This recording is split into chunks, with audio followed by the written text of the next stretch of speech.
Assalamualaikum warahmatullahi wabarakatuh. Selamat pagi anak-anak. Semoga kalian semuanya dalam keadaan sehat ya. Kali ini Bu Isa akan menjelaskan tentang suhu dan kalor kelas 7 di semester ganjil. Kompetensi dasar menganalisis konsep suhu, pemuaian, kalor, perpindahan kalor, penerapannya dalam kehidupan sehari-hari, termasuk mekanisme menjaga kestabilan suhu tubuh pada manusia dan hewan. Tujuan pembelajaran dengan membaca materi suhu dan kalor diharapkan siswa mampu 1. Menjelaskan pengertian suhu dan kalor. 2. Menjelaskan skala dalam termometer. 3. Menjelaskan penghitungan dalam skala termometer. 4. Menjelaskan pengaruh kalor terhadap suhu benda. 5. Menjelaskan pengaruh kalor terhadap perubahan wujud benda. 6. Menjelaskan perpindahan kalor suatu zat. Selanjutnya anak-anak, kita akan membahas masalah suhu. Suhu dan pengaruhnya. Suhu adalah suatu besaran untuk menyatakan ukuran derajat panas atau dinginnya suatu benda. Alat untuk mengukur suhu menggunakan termometer. Skala yang digunakan dalam termometer dibagi atas Celcius, Reaumur, Fahrenheit, Kelvin. Skala dalam termometer. Perhatikan anak-anak, di sini ada 4 skala dalam termometer. A. Termometer skala Celcius memiliki titik didih air 100 derajat Celcius dan titik bekunya 0 derajat Celcius. B. Termometer skala Reaumur memiliki titik didih air 80 derajat Reaumur dan titik bekunya 0 derajat Reaumur. C. Termometer skala Fahrenheit memiliki titik didih air 212 derajat Fahrenheit dan titik bekunya 32 derajat Fahrenheit. D. Termometer skala Kelvin memiliki titik didih air 373 derajat Kelvin dan titik bekunya 273 derajat Kelvin. Anak-anak perhatikan perbandingan di tiap skalanya. Di sini Ibu menuliskan ada skala termometer Fahrenheit berbanding dengan skala termometer Reaumur berbanding dengan skala termometer Celcius. Pada termometer Fahrenheit mempunyai titik didih 212 derajat Fahrenheit, mempunyai titik beku 32 derajat Fahrenheit. Maka dia punya selisih skala suhu 180 derajat Fahrenheit. Reaumur mempunyai titik didih 80 derajat Reaumur, mempunyai titik beku 0 derajat Reaumur, maka dia punya selisih skala suhu 80 derajat Reaumur. Celcius mempunyai titik didih 100 derajat Celcius, mempunyai titik beku 0 derajat Celcius, maka dia punya selisih skala suhu 100 derajat Celcius. Kemudian dibagi dengan bilangan yang sama, dibagi 20. Ketemu angka 9 dibanding 4 dibanding 5. Anak-anak perhatikan, menentukan rumus dalam skala termometer. Kalian lihat tabel hubungannya antara Celcius dengan Reaumur. Di situ tertuliskan 4/5C. Artinya T derajat Reaumur sama dengan 4/5 T derajat Celcius. Kenapa 4 ditulis dulu? Karena 4 ini adalah nilai perbandingan dari skala Reaumur. Kemudian contoh lagi, misalnya hubungannya Celcius dengan Fahrenheit. T derajat Fahrenheit sama dengan 9/5 T derajat Celcius ditambah 32. Nah, sekarang perhatikan, Kalau ditambah 32 berarti tidak perlu dikurung. Kalau nggak perlu dikurung berarti 9/5 kali T derajat Celcius harus diselesaikan dulu baru ditambah 32. Kalian lihat lagi contohnya Fahrenheit dengan Reaumur. T derajat Reaumur sama dengan 4/9 dalam kurung T derajat Fahrenheit dikurangi 32. Nah, sekarang kenapa dikurangi 32? Karena Fahrenheit skala yang lebih tinggi dikurangi 32. 32 adalah titik bawah dari skala Fahrenheit. Di sini anak-anak, cara menentukan rumus dalam skala termometer, kalian tidak perlu menghafalnya. Cukup mengingat nilai perbandingan di setiap skalanya saja, baru kalian bisa menentukan. Kalau kalian menentukan yang dicari, berarti yang dicari adalah sebagai pembilang. Yang penyebut adalah yang sudah diketahui nilainya.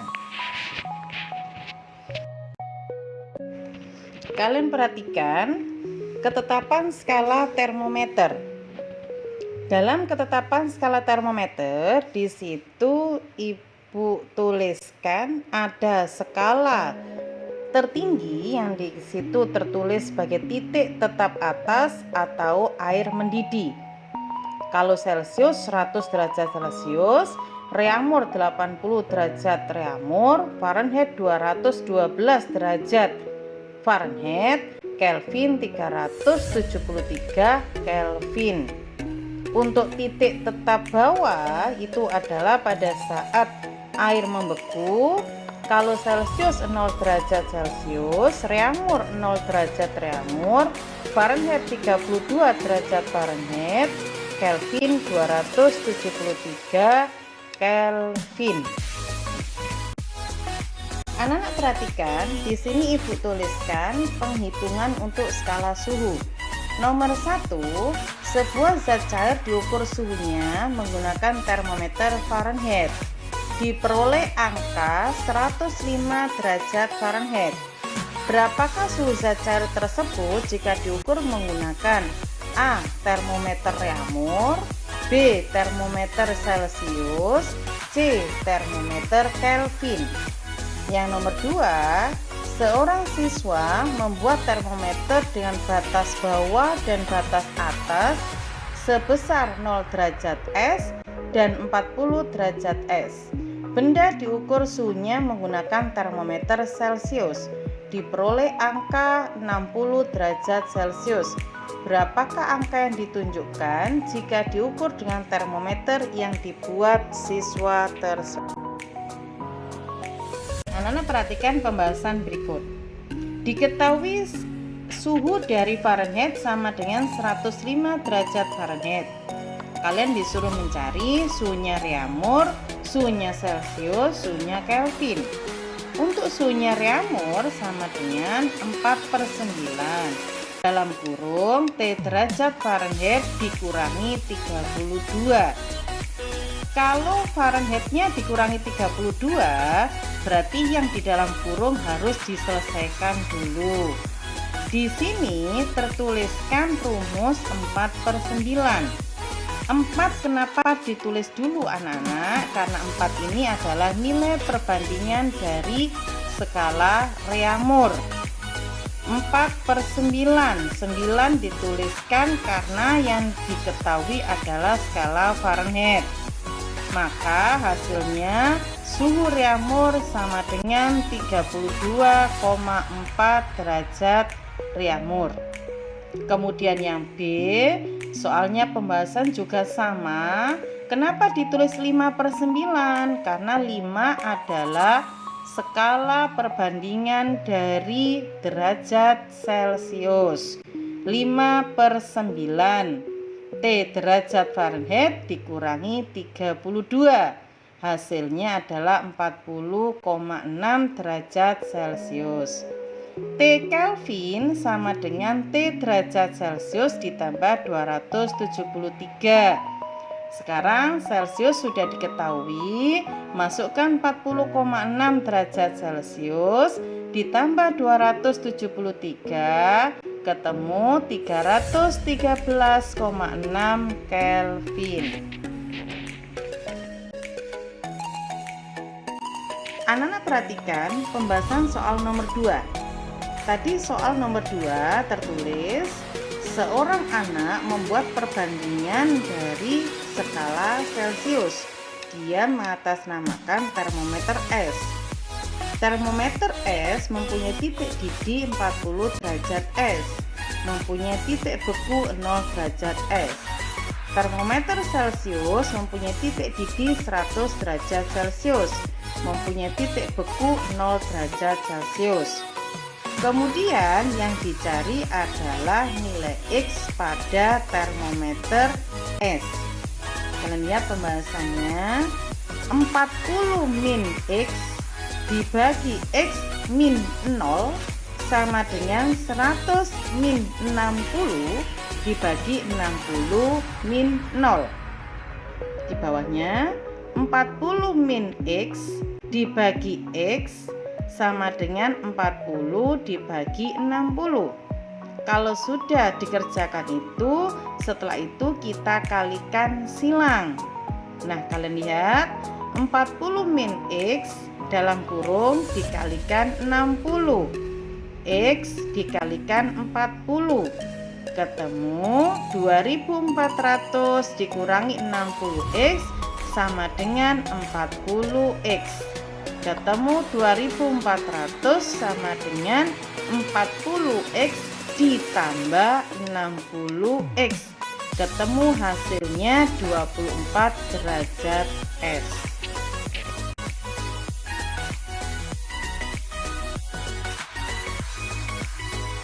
Anak-anak perhatikan kalor dan pengaruhnya. Kalor menyatakan suatu kuantitas atau jumlah panas baik yang diserap atau dilepaskan suatu benda. Kalor merupakan bentuk energi yang berpindah dari benda yang bersuhu lebih tinggi ke benda yang bersuhu lebih rendah. Satuan dari besaran kalor berdasarkan standar internasional adalah joule. Dalam sehari-hari, satuan kalor adalah kalori.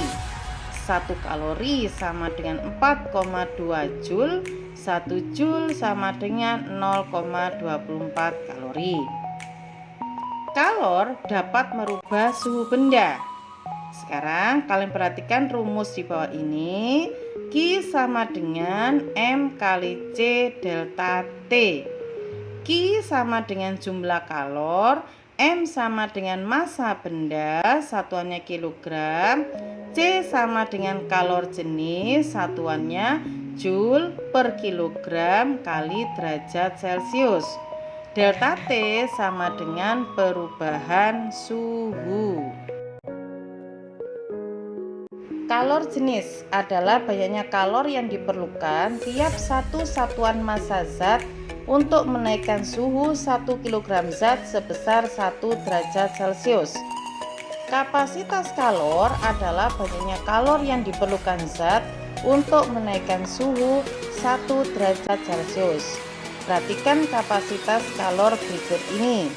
Di situ tertuliskan rumus C sama dengan Q per delta T. C adalah kapasitas kalor, satuannya Joule per derajat Celcius. Kemudian Q banyaknya kalor, satuannya Joule. Delta T adalah perubahan suhu, satuannya derajat Celcius.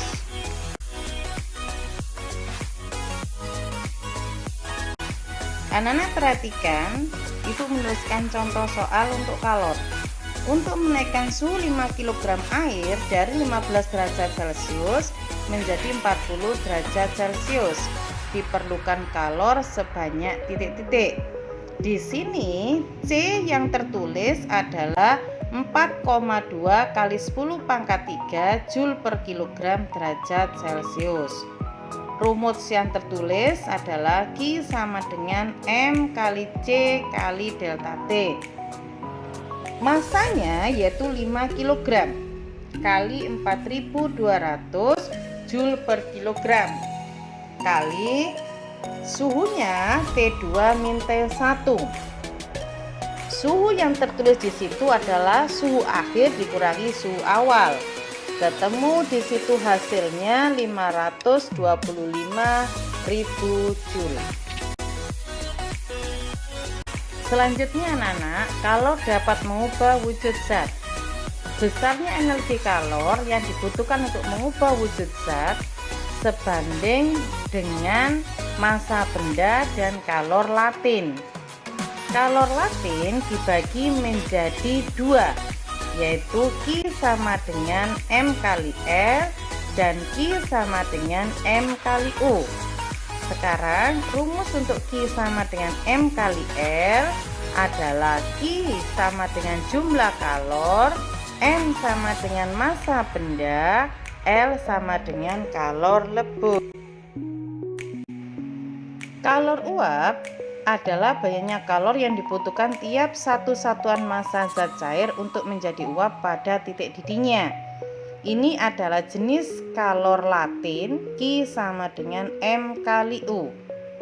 Berikut anak-anak faktor yang dapat dilakukan untuk mempercepat penguapan pada zat cair. Antara lain 1. Pemanasan. Contohnya menjemur pakaian di bawah terik matahari. 2. Memperluas permukaan. Contoh menyebarkan air di atas lantai lebih cepat menguap daripada air yang menggenang. 3. Meniupkan udara di atas permukaan zat cair. Contoh kopi yang panas akan cepat menguap kalau ditiup. 4. Mengurangi tekanan udara di atas permukaan zat cair. Contoh, merebus air di daerah pegunungan lebih cepat menguap daripada di daerah pantai. Perhatikan anak-anak penjelasan berikut dari perubahan wujud zat. Perubahan wujud zat padat gas cair. Perubahan wujud zat dari padat ke gas dikatakan menyublim. Perubahan wujud zat dari gas ke padat dikatakan mendeposit atau mengkristal. Perubahan wujud zat dari gas ke cair dikatakan mengembun. Perubahan wujud zat dari cair ke gas dikatakan menguap. Perubahan wujud zat dari padat ke cair melebur. Perubahan wujud zat dari cair ke padat membeku. Perhatikan anak-anak uraian dari penjelasan skema di atas. Proses zat membutuhkan kalor yaitu 1. Menguap, 2. Menyublim, 3. Melebur. Kemudian proses zat melepaskan kalor 1. Mengembun, 2. Mendeposit atau menyublim atau mengkristal, 3. Membeku. Perpindahan kalor. Perpindahan kalor dibedakan menjadi 3, konduksi, konveksi, dan radiasi. Konduksi adalah perpindahan kalor secara hantaran. Perpindahan kalor secara konduksi adalah perpindahan kalor dari tempat bersuhu tinggi ke tempat bersuhu yang rendah tanpa disertai perpindahan zat perantaranya. Contohnya, apabila kita meletakkan sendok di atas tutupnya panci, maka di ujung yang lain dari sendok itu akan terasa panas karena energi panas dari tutup panci diantarkan sampai ke sendok. Konveksi yaitu perpindahan kalor secara aliran. Perpindahan kalor secara konveksi yaitu perpindahan kalor yang disertai perpindahan zat perantaranya. Contohnya kalau kita merebus air. Pada saat kita merebus air, panas yang di bawah air yang di bagian bawah akan lebih panas dulu daripada yang di atas. Demikian seterusnya sampai air itu berpindah dari bawah ke atas dan dari atas ke bawah, terjadi aliran sehingga suhunya menjadi sama. Contoh yang kedua adalah angin darat dan angin laut, juga contoh dari ventilasi udara. Untuk perpindahan kalor secara konveksi ini tergantung dari massa jenis zat. Yang ketiga adalah radiasi, adalah perpindahan kalor tanpa melalui zat perantara. Contohnya sinar matahari sampai ke bumi tidak membutuhkan medium apapun untuk merambat. Sinar matahari langsung ke bumi, tidak ada zat perantara. Demikian anak-anak penjelasan Ibu tentang suhu dan kalor. Semoga bermanfaat dan giat belajar ya. Terima kasih. Assalamualaikum warahmatullahi wabarakatuh.